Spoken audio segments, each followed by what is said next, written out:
Lalu bagaimana cara kita melewati cobaan, teman-teman sekalian? Saya coba berikan beberapa kiat. Yang pertama, Anda yakin kulla yusibana illa ma kataballahu lana.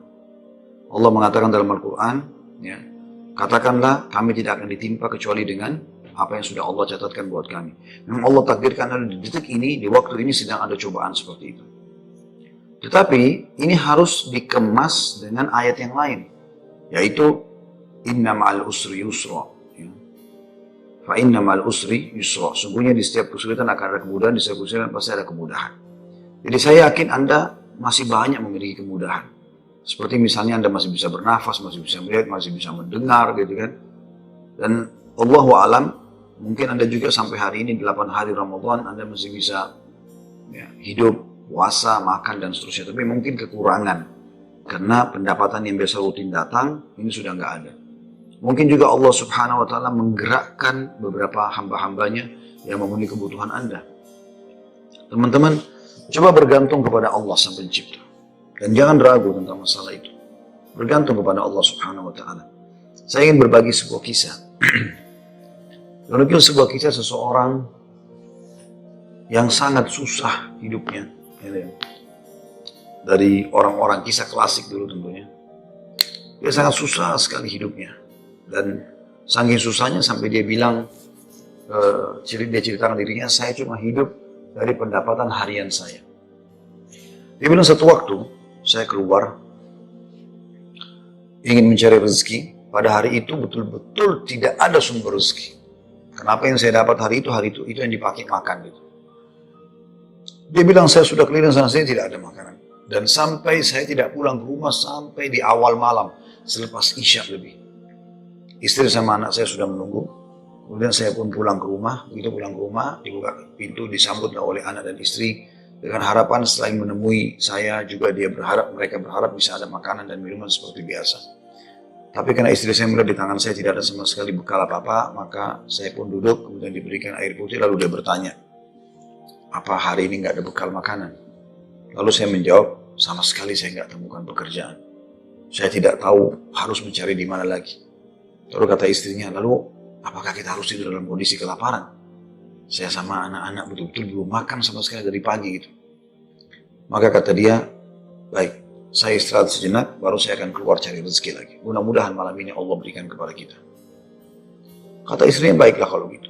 Subhanallah, tanpa mengenal letih, laki-laki yang soleh ini dia keluar dari rumahnya. Dan waktu dia keluar, sudah masuk, kalau kita sekarang jam 12 malam. Zaman dulu, belum ada lampu kayak kita sekarang. Mungkin di jam 10 malam aja kalau kita sekarang itu sudah, zaman dulu orang sudah tidur semua. Gelap. Maka dia pun jalan, dia tidak tahu mau kemana sambil dia berdoa kepada Allah SWT, ya Allah, kemana langkah kakiku ini? Aku sendiri belum makan seharian, anak istriku juga belum makan. Berikanlah kami rezeki. Sambil berjalan, dia bilang mata saya tiba-tiba melihat sebuah masjid. Di sekitar rumahnya, tidak jauh dari rumahnya. Gelap, nggak ada lampu kan, zaman dulu belum ada lampu, orang pakai sumbu, pakai minyak, dinyalakan, kemudian baru terang itu pun sangat kecil penerangannya sebagaimana kita tahu kalau pakai sumbu. Maka dia coba nyalakan api, menyala, kemudian dia wudhu, dia sholat, dia tidak tahu harus buat apa lagi. Mulai ada sholat, habis sholat dia berdoa kepada Allah Subhanahu wa Ta'ala supaya dimudahkan, dikasih rezeki, dikasih segala macam, dan dikeluarkan dari masalah kemiskinan ini. Setelah itu, subhanallah terjadi pada malam itu, penguasa di wilayah itu, kalau kita bisa bahasakan rajanya, gelisah nggak bisa tidur. Dan seperti orang ketakutan akan meninggal dunia. Hatinya terdorong untuk bersedekah. Maka dia mengambil beberapa kantong isinya emas. Ya. Lalu dibawa sama dia, dan dia bilang, ya Allah, hatiku sangat gelisah, aku takut meninggal sementara aku masih belum memiliki bekal yang cukup bertemu denganmu. Maka izinkanlah hambamu ini bersedekah di jalanmu. Dia bawa berapa banyak karung yang dia bisa bawa, karung-karung kecil, bungkusan emas semuanya.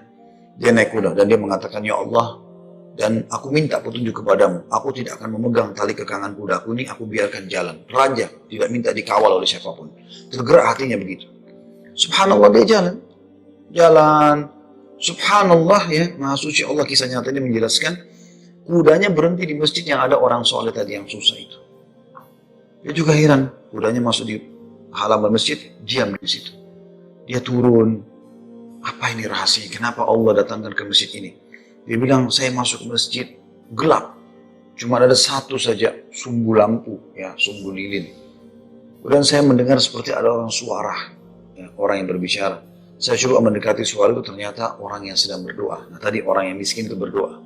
Ya Allah, mudahkan rezeki, saya sudah seharian tidak makan sama anak istri saya. Berikan kami rezeki, saya tidak tahu harus kemana lagi. Saya mohon kepadamu, dia rengek-rengek sama Allah.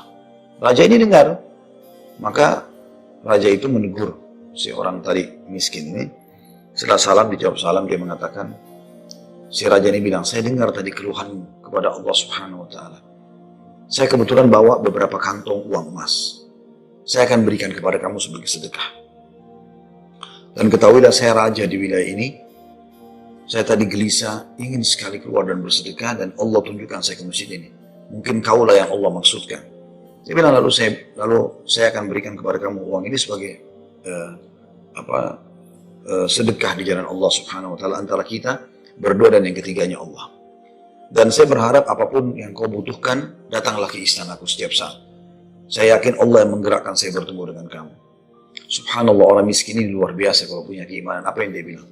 Wahai Tuhan, kalau seandainya saya pun masih punya kebutuhan selain apa yang Anda akan berikan kepada saya ini, maka saya tidak akan datang minta kepada Anda. Tapi saya akan minta kepada Allah yang telah mengirim Anda datang kepada saya. Butuh kesabaran. Butuh kesabaran, akhi dan ukhti. Yakinlah, Allah tidak akan membuat kita susah. Allah tidak ingin itu. Tapi cobaan lagi datang, apalagi bukan kepada Anda sendiri. Selanjutnya juga, ada seorang yang sangat tua di Mekah. Dia menaungi kurang lebih 8 orang wanita. Cuma dia sendiri laki-laki. Umurnya 60 tahun, hampir 70 tahun. Hingga cerita teman-teman sekalian, At-Tabari menceritakan karena dia bilang, saya hadir dari awal kisah ini, maka saya coba ceritakan. Dia bilang ada seseorang yang tua, miskin, di musim haji. Dia coba mencari sesuap nasi. Kemudian dia tidak temukan. Lalu dia pulang ke rumahnya. Dia ditanya oleh istrinya, apakah ada makanan buat kita hari ini? Maka dia bilang, saya sudah coba tadi keliling mencari makanan buat kita buka puasa, tapi nggak ada. Kemudian dia bilang, coba saya keluar lagi. Keluarlah orang tua ini, jalan jauh dari rumahnya. Apa kira-kira yang harus dia lakukan? Dia harus kerja kemana? Sambil bermunajat kepada Allah, ya Allah berikanlah rezeki. Sampai karena dia capek, dia duduk bawah sebuah pohon.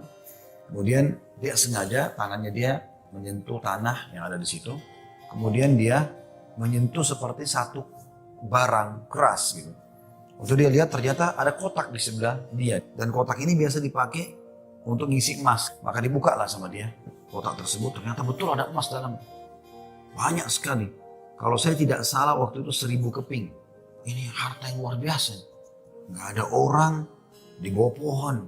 Maka diambil sama dia, dibungkus dengan rapi. Pada saat itu terlintas di benaknya syaitan menggoda, kau orang miskin.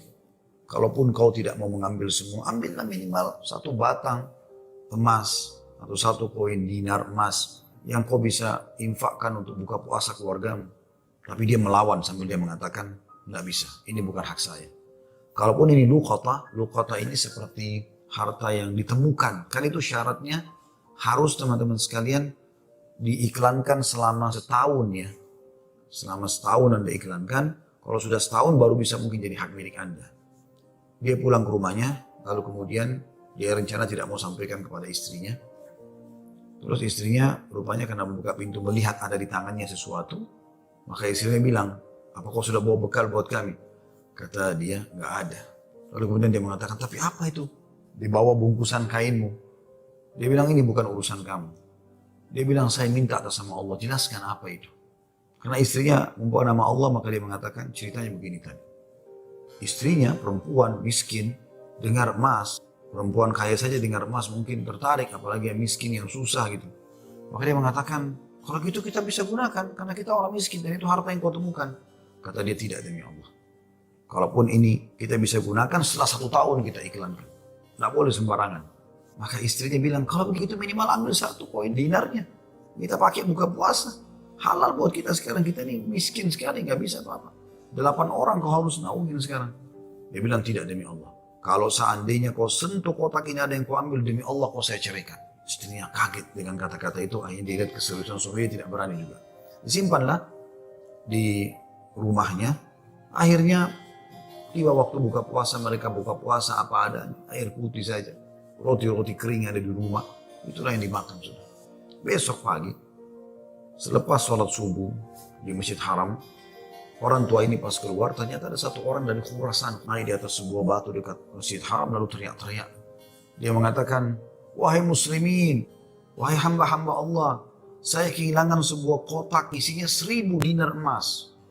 Siapa yang menemukan, tolong kembalikan kepada saya dan semoga Allah balas kebaikannya dengan pahala dan pengampunan dosa, peninggian derajat dan seterusnya. Rupanya si orang tua ini dengar, kotak ini dia yang temukan kemarin. Tapi dia juga butuh. Maka dia mengatakan, wahai Khurasani. Khurasani kayak orang dari Khurasan. Dia tahu ini dari Khurasan, mungkin dari face wajahnya gitu kan. Wahai Khurasan, kalau ada orang yang temukan, berapa kau kasih dia? Kemudian kata Khurasan itu, berapa kira-kira dia minta?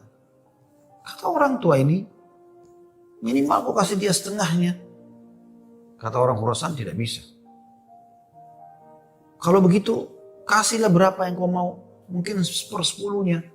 10% maksudnya. Kata orang Khurasan, tidak bisa. Dia kembalikan karena Allah dan saya doakan supaya dapat pahala di sisi Allah. Dia miskin. Sudah tua, umurnya hampir 70 tahun. Mau kerja di mana? Di rumahnya sudah ada emas yang begitu banyak. Godaannya luar biasa. Maka orang ini pulang ke rumahnya lalu dia mengatakan, wahai istriku, aku sudah temukan pemilik emas ini. Kata istrinya, alhamdulillah kalau begitu. Bagaimana perkembangan? Tapi saya minta sama dia supaya dia bayar sesuatu. Dia hanya mau doakan saja. Kata istrinya, coba kau kembali ke dia, siapa tahu dia masih mau negosiasi. Ya kan? Dia bilang baiklah. Dia kembali lagi, ketemu lagi sama orang tadi di hari yang ketiga sekarang. Maka orang itu sama orang Khurasan naik atas batu yang sama dekat Masjid Haram. Wahai muslimin, wahai hamba-hamba Allah, ada nggak menemukan peti saya isinya 1000 dinar emas. Semoga Allah berikan dia kedudukan, Allah ampuni dosanya, angkat derajatnya dan seterusnya, didoakan gitu. Datang lagi orang tua ini mengatakan, wahai Khurasan, saya sudah bilang sama kau kemarin, berilah upah. Mungkin kalau kau tawarkan upah, orangnya mau mengembalikan penemunya. Kata dia, berapa paman saya kasih? Dia bilang, saya bilang kemarin 1/10. Orang sana mengatakan, enggak, saya enggak mau. Kalau begitu, berikan dia 1 saja dinar itu, yang dia bisa pakai setengahnya, dia sedekahkan untuk beri makan orang-orang susah di sekitar haram, setengahnya lagi dia pakai buat kebutuhan keluarganya. Orang Khurasan ini diam lalu mengatakan, tidak demi Allah. Jadi luar biasa, dia enggak mau kasih. Pokoknya dia kembalikan utuh atau enggak usah. Dan dia berharap pahala di sisi Allah. Kalau dia minta bayaran, saya nggak mau. Orang ini kembali lagi ke rumahnya, bilang lagi sama istrinya, orang ini betul-betul nggak mau. 1 dinar pun dia nggak mau kasih. Kata istrinya, lalu bagaimana? Kata dia, saya akan berazam sudah mau kembalikan. Semoga Allah menyelesaikan permasalahan kita. Kata Imam Tabari yang menceritakan kisah ini, dia betul-betul hadiri kisah ini. Dia tahu nih jalan ceritanya dan dia menceritakan. Lalu orang ini kembali lagi, ternyata di hari selanjutnya, masih sama lagi kejadiannya. Terus kemudian kata orang tua ini karena sudah 3 hari berturut-turut dia mengatakan, wahai Khurasan, kau mau petimu? Saya tahu di mana petimu itu. Kata dia, baiklah saya akan ikut. Ikutlah dia. Kata Imam Tabari, saya ikut ke rumahnya orang tua ini. Jalan. Pada saat tiba di satu rumah, ada rumah yang terbuat dindingnya dari tanah liat. Sama sekali tidak kelihatan layak untuk ditinggal. Tapi hanya sekedar tanah liat, mungkin kalau ada angin kencang bisa rubuh. Atapnya ditutup hanya dengan kain-kain sobek. Ya. Pintunya pun diangkat untuk dibuka gitu. Kemudian dia masuk dan dia persilahkan masuk. Saya pun izin. Saya mengatakan, maaf paman, bisa nggak saya ikut masuk? Karena dari awal saya lihat kisah ini. Maka dia mengatakan masuklah. Dia bilang waktu kami masuk, rumah itu nggak ada sama sekali karpetnya. Nggak ada apa-apa, kosong lompong. Cuma ada semacam sekat. Dan seakan-akan di belakang sekat itu ada wanita-wanita tua yang kelihatan dari penampilan mereka juga itu susah. Lalu kemudian orang tua ini menuju ke satu arah di rumahnya, terus digalilah tanah, dikeluarkanlah kotak tersebut. Lalu kemudian dikatakan, sayalah penemunya hartamu itu. Ini. Dan saya sempat minta sama kamu agar kau berikan sebagian. Sebagaimana kau lihat ini keluarga saya susah begini. Saya sendiri laki-laki dan umur saya sudah hampir 70 tahun. Sementara ini istri saya ada di sini juga sudah tua. Ada mertua saya, ada 2 saudari saya, ada 4 anak saya. Mereka semua miskin. Maka orang Khurasan itu mengatakan dia buka, dia periksa ternyata masih utuh 1000. Dia mengatakan tidak. Saya tidak akan memberikan apa-apa. Lalu kemudian dia angkat lalu dia keluar. Saya cuma bisa doakan kamu kebaikan. Waktu dia keluar, kata Imam Tabari, semua perempuan-perempuan tadi yang tua-tua ini ada yang memang bajunya lusuh. Seperti orang yang menggigit jari dan kaget ada orang diberikan kembali 1000 dinar, tidak dibayar sedikit pun. Dan tokoh kita ini luar biasa, dia hanya mengatakan inna lillahi wa inna ilaihi raji'un. Dah, kalimat istirja, ini musibah. Sudah mendapatkan apa dan dia betul-betul jujur, dia jaga, dia enggak ambil karena takut kepada Allah SWT. Kata Imam Tabari bilang, saya tidak tahu mau bilang apa. Saya pun menundukkan kepala, serba salah karena waktu itu Imam Tabari masih muda dan belum punya apa-apa gitu. Dia juga mau bantu apa gitu.